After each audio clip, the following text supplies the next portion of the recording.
ang harana.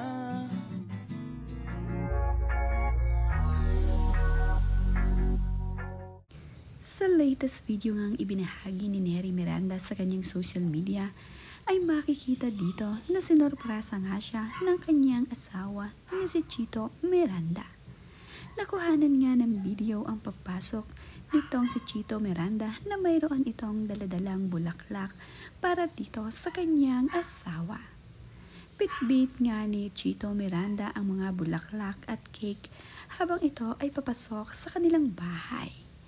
Ayon nga sa caption ni Neri Miranda sa kanyang ibinahaging video ay,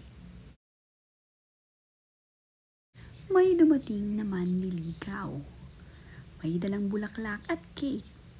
Maagang manligaw to ah. I get so kilig. Wow. I get so kilig daw. Arte.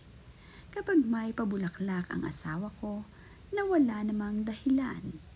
Walang okasyon at higit sa lahat, walang kasalanan. Nakakakilig lang because naisip niya ako habang pauwi at gusto niya akong pakiligin. Nag-work naman palagi. Ikaw na talaga ang Mr. Suave. Grabe." Namang iniayos ni Neri Miranda ang dalang bulaklak ng kanyang asawa na si Chito. Mga pressed flower nga ito, kaya naman masayang masaya itong si Neri Miranda sa mga flowers na ibinigay ng kanyang asawa para sa kanya.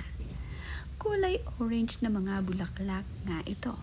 Agad nga niya ito ang inilagay sa flower vase upang ito ay ma-display sa kanilang table. Masayang masaya nga ngayon ang puso ni Neri Miranda. Ngayong mahal na mahal nila ni Chito ang isa't isa. Kaya naman, palagi na nga lamang siyang pinapakilig ng kanyang asawa.